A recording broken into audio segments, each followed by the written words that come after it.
All right, cool, excellent. Yeah, first off, congrats on making the show. We're not too familiar with the Ultimate Fighter protocol, so what happens when you find out you make the show? Do they send you an email, or does your manager give you a call? Like, how did that work? Well, actually, the show has it's already been filmed. Yeah. So they already filmed the show. They actually call you out way ahead of time, and you're really not allowed to talk about anything. Really, you're not even allowed to tell anybody that you made the show.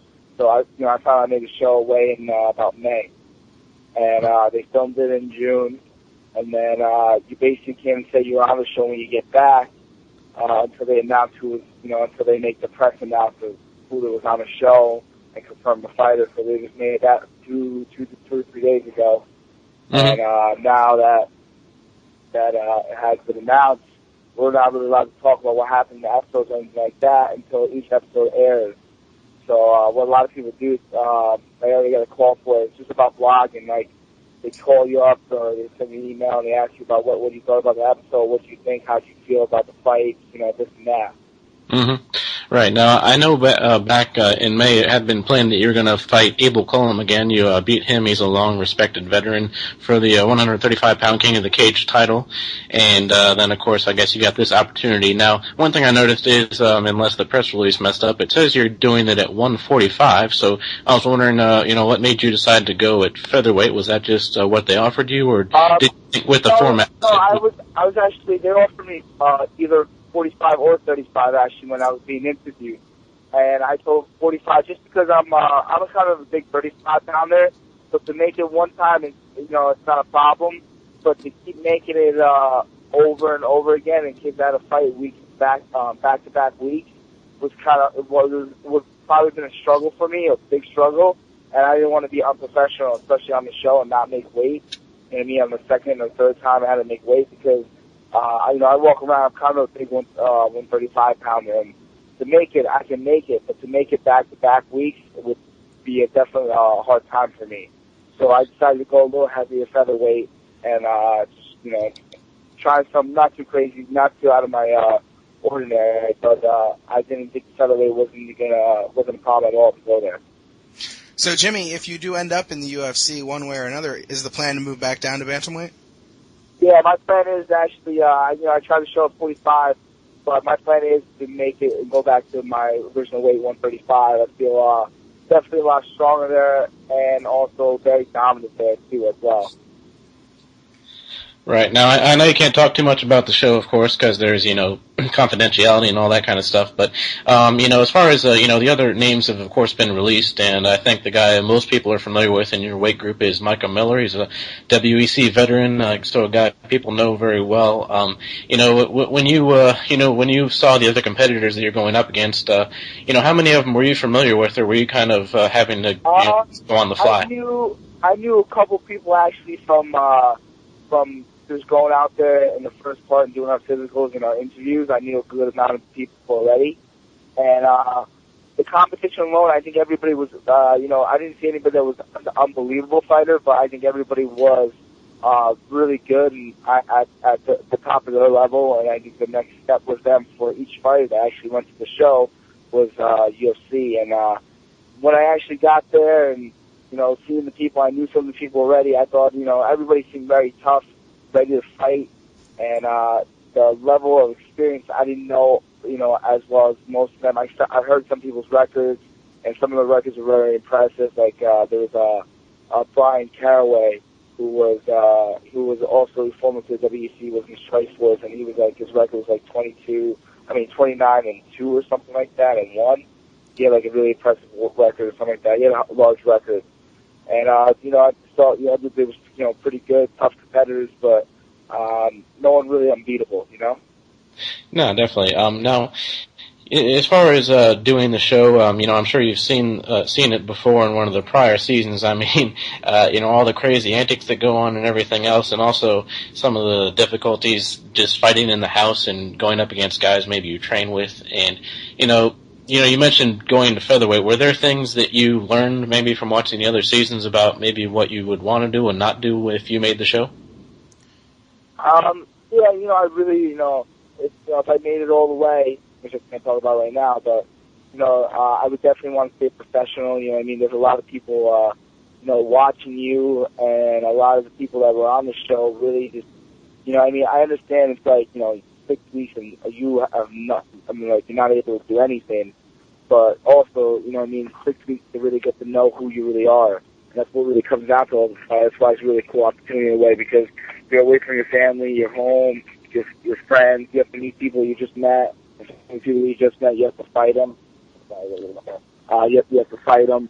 And it's kind of like a very different atmosphere. Plus, the coaches only know you for a week or two.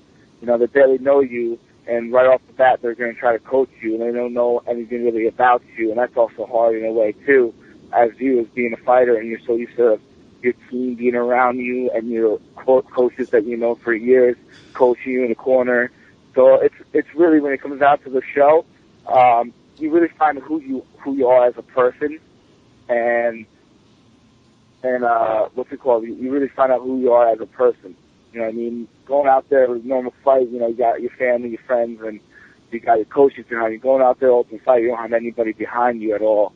So it's a very, very, very different experience, and it's a really cool experience too as well. You know what I mean? But it's also, a little scary in the first beginning, but then you start getting used to it. And yeah. Yeah, you train with Team Tiger Schulman's. It really seems to be a nice growing team, and you got a coach there. So was it really hard at first to leave all that behind for how many weeks it was? Yeah, well, the filming goes on for 6 weeks. My coaches, it wasn't that bad leaving them. It kind of sucked going in there and not having them. But I think the worst part was, you have to leave your family. And I love my family, and not having them around, kind of sucked in a way. It was really hard when I got there, but, I talked to my family, spent a lot of time before I left with them, and, and they, they allowed to bring some stuff on the show, and one of the things I brought was a letter from my family, just kind of like boosting up my confidence, boosting up my confidence, say that, they're with me in spirit and stuff like that. I mean, like little stuff like that, it kind of helped.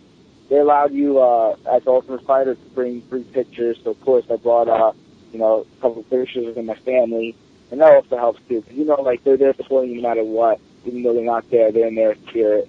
So, it helped a lot with that.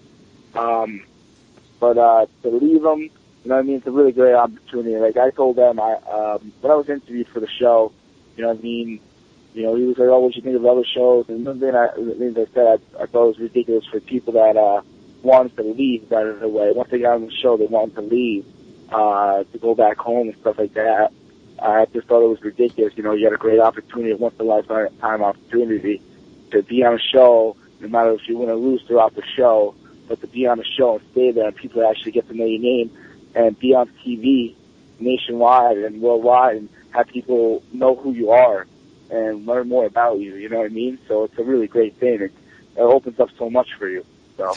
Yeah, talk a little bit about that because, with the win over Abel Cullum and defending the King of the Cage title, it seemed that you were already in line for maybe a direct path to the UFC. So was it a tough decision to go on The Ultimate Fighter or wait for a shot? Or, yeah. I haven't, I would say definitely I was on my way there to the UFC, but it wasn't anything definite yet. It wasn't anything definite yet, and I had this great opportunity to be on the show, so I really couldn't pass it up. So I asked actually President Terry from King of the Cage if he would want to release me from it. You know what I mean? I know it's a bad business step for him, but it was also a great opportunity for myself to get out there. And he was a great guy, and he's like, no, I'll release you. You can head out and go do what you had to do. So for him to let me go was a great opportunity.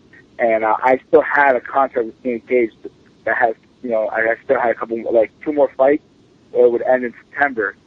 But so I wouldn't have, right away, I wouldn't be able to do the show. And I think the show is a really big opportunity, win or lose, just to get out there and see, show what you're made of is a great step. Right. Now, I've interviewed you before for the website, prommmanow.com, but for those who maybe still aren't familiar with you yet, just so they know when the show comes on and they see you on there, just talk briefly, what got you into mixed martial arts in the first place, and a quick follow-up to that, what does it feel like now knowing that you're on this stage, you're going to be on national television as part of a reality show that really put the UFC on the map? What got me in mixed martial arts is I used to train at Tiger Showman's when I was a kid. I actually used to get picked on and stuff like that. And, my mom wanted me to get me a sport, get me doing something to help me out and build my confidence up. And she started out with Tiger Showman's, and since the first time I stepped on the mat, I loved it. I was all about it. I just nothing to see myself doing. And I started training when I was 9, and I've been training ever since. Same school, same instructors, same fight team. And I just got really good at it. And, when you get really good at something, you just want to keep doing it. And that's basically what happened. I got really good at it. I didn't want to stop it, so I kept training and competing. And then shortly after I was 18, they just opened up amateur fighting, amateur MMA, right when I was close to my 18th birthday. And I jumped right into it. The first year I went 7-0. And then right away when I was 19, I went pro. Then I got an opportunity later on pro to go to fight for the King of Cage, which was a great promotion. I also fought in ring combat, and also fought in Bellator too. And it was just great fighting all those different places and just getting experience and fighting. Trying to find top-notch guys to fight against and just keep working my experience and getting better and better. What was the second thing you asked me? I'm sorry. You said something about how I got into it, and then.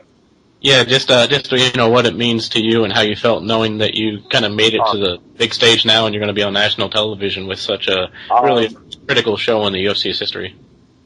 Well, I knew it was a very important step, very big step, an awesome step, but I guess being on national television hasn't hit me yet.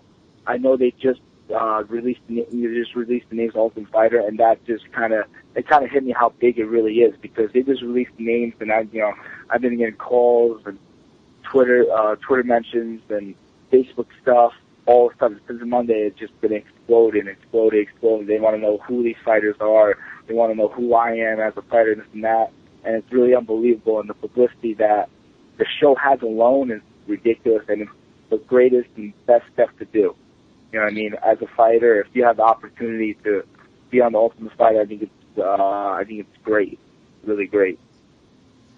Yeah, well, I admit I'm too big of a TV addict to probably be able to handle being away from that much technology for that long. But I think that's pretty much all we had for you. But man, we really appreciate you taking the time. Like you mentioned, you're probably getting a lot of calls and requests right now. But give you a chance if there's anyone you want to thank or any sponsors or anything like that. And plus, give out your Twitter, since I know the UFC does give out bonuses based on Twitter access or Twitter activity. So why don't you go ahead and make some plugs? I just want to thank, of course, my team, Tiger Showman, all the guys I train with. I want to thank my family, my mom, my uncle, everyone. And, my Twitter is just Jimmie, MMIE, little bottom space, Rivera. And, you find me on Twitter, I'll tweet you guys back. And just want to thank everybody that's a fan and that's out there and supported me. All right, great. Well, like we said, we appreciate it. Thanks for doing the show, and we look forward to seeing how you do on The Ultimate Fighter Season 14 coming up soon. Thank you. All right, take care.